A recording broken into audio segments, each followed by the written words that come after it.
أعوذ بالله من الشيطان الرجيم بسم الله الرحمن الرحيم وما كنت لديهم إذ يختصمون وقال الله تعالى نحن نقص عليك أحسن القصص بما أوحينا إليك هذا القرآن وإن كنت من قبله لمن الغافلين صدق الله مولانا العظيم۔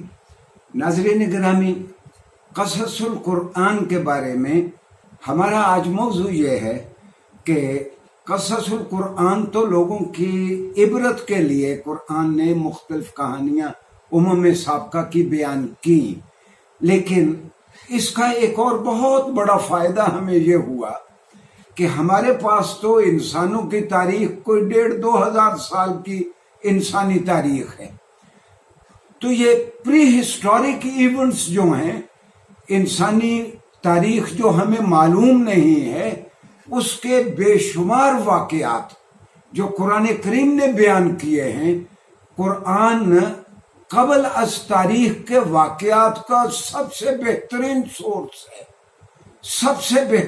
سورس ہے۔ میں نے اس سلسلے میں 2 آیات کے حصے بیان کیے ہیں۔ جب حضرت مریم علیہ السلام کی کفالت کی بات ہو رہی تھی تو لوگوں میں جھگڑا یہ تھا کہ مریم کی کفالت کون کرے گا علیہ السلام کی، تو اللہ کا بیان یہ ہے رسول اللہ صلی اللہ علیہ وسلم کو کہ ہم آپ کو یہ معلومات دے رہے ہیں، اور قرآن کا بیان رسول اللہ صلی اللہ علیہ وسلم کو خطاب کر کے یہ ہے وَمَا كُنْتَ لَدَيْهِمْ إِذْ يَخْتَصِمُونَ۔ جب وہ قرعے ڈال رہے تھے تو آپ تو ان کے پاس نہیں تھے، ہم آپ کو بتاتے ہیں کہ ان کی کفالت پھر کس کے پاس گئی۔ گویا وہ سارا ریکارڈ یا وہ رد و بدل کا اور تحریف کا شکار ہو گیا، یا انسانوں کے پاس انسانی زندگی کا وہ زمانہ قبل از تاریخ کا ریکارڈ ہی موجود نہیں تھا۔ قرآن اس کے بارے میں ہمیں معلومات دیتا ہے، اور اسی طرح قرآن نے احسن القصص یعنی سیدنا یوسف علیہ السلام کے قصے کے بارے میں قرآن نے کہا کہ نحن نقص علیک احسن القصص، سب سے خوبصورت کہانی آج ہم آپ کو بتاتے ہیں اے محمد صلی اللہ علیہ وسلم۔ اس قرآن میں وَإِن كُنْتَ مِن قَبْلِهِ لَمِنَ الْغَافِلِينَ، یقیناً جو تفصیلات اب ہم آپ کو بتا رہے ہیں اس سے پہلے اے محمد صلی اللہ علیہ وآلہ وسلم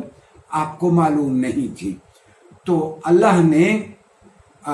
بہت سارے ایسے واقعات جو انسانی تاریخ نے اور انسانی حافظے نے محفوظ نہیں رکھے، اگر ان میں سے کچھ واقعات محفوظ رکھے ہیں تو وقت کے ساتھ ساتھ ان کی حیت ہی بدل گئی، ان واقعات کا سیکوینس ہی بدل دیا لوگوں نے اس کو بیان کرتے ہوئے۔ تو قرآن کریم دراصل ایک اٹل اور سب سے سچا سورس ہے ہیومن ہسٹری کے بارے میں، جن کے بارے میں قرآن کریم تذکرہ کرتا ہے۔ میں خاص طور پر اس کی 1-2 مثالیں آپ کی خدمت میں عرض کروں گا کہ مثال کے طور پر ایسے بہت سارے واقعات میں جملہ معترضہ کے طور پر عرض کر دوں کہ قرآن کریم میں تو صرف 25 انبیاء کے نام ہیں، صرف 25 انبیاء کے نام ہیں۔ 3 اور شخصیتیں ہیں جن کے بارے میں لوگوں کا خیال ہے کہ وہ بھی شاید نبی تھے۔ ایک سیدنا لقمان علیہ السلام، دوسرے سیدنا عزیر علیہ السلام، تیسرے حضرت ذوالقرنین علیہ السلام۔ لیکن بہت سارے لوگوں کی رائے یہ ہے کہ یہ انبیاء نہیں تھے۔ اگر یہ تینوں انبیاء نہیں تھے تو قرآن کریم میں 25 انبیاء کے واقعات بیان کیے گئے ہیں یا ان کے اسماء گرامی آئے ہیں۔ ہاں، جو جیوش لٹریچر ہے، سارا یہودیوں کا لٹریچر،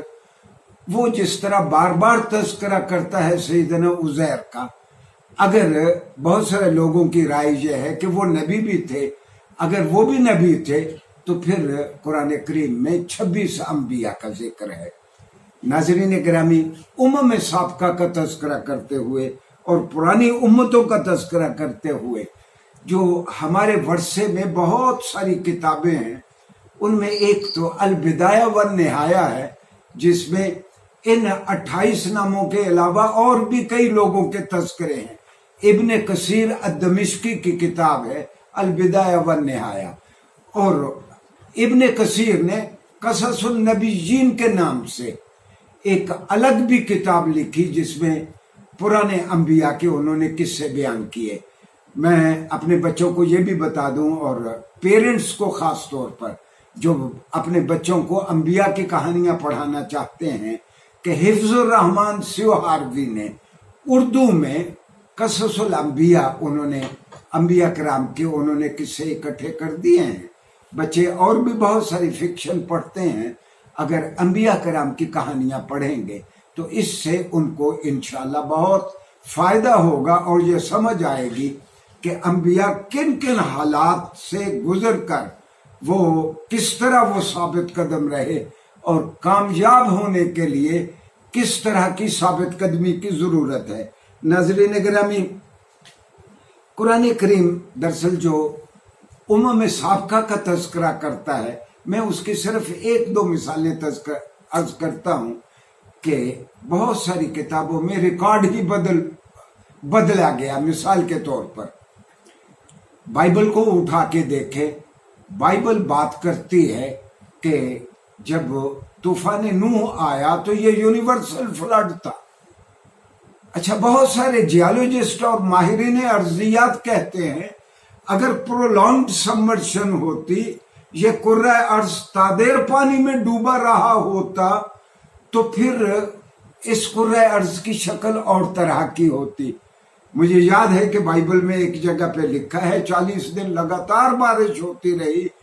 اور فلاں چوٹی 150 دنوں کے بعد پہلی مرتبہ وہ چوٹی کا سرا نظر آیا۔ اچھا، قرآن نے اس کے بارے میں کیا کہا؟ یہ سورہ عنکبوت ہے، وہ حضرت نوح کے بارے میں طوفان نوح کا تذکرہ کرتے ہوئے سورہ نوح میں ہے، فَأَخَذَهُمُ الطُّوفَانُ وَهُمْ ظَالِمُونَ۔ علم یہ کہتا ہے کہ نوح کی قوم کو طوفان نے آ لیا، یعنی قرآن کریم کی یہ آیت امپلائی بھی نہیں کرتی، مضمت طور پر بھی نہیں کہتی کہ یہ یونیورسل فلڈ تھا۔ قرآن کی آیت کہتی ہے نوح کی قوم کے لوگوں کو جو کہ بہت ظالم تھے، حق شناس نہیں تھے، ان کو طوفان نے آ لیا۔ اچھا، پھر دور حاضر میں مارس بوکائی ایک سائنسدان تھے، میڈیکل سائنٹسٹ تھے فرانس کے، انہوں نے پھر اس پہ بہت ریسرچ کی، اور انہوں نے اس زمانے کی مشرق بعید کی اور دور پار کے علاقوں کی کئی ڈائناسٹیز کا تذکرہ کیا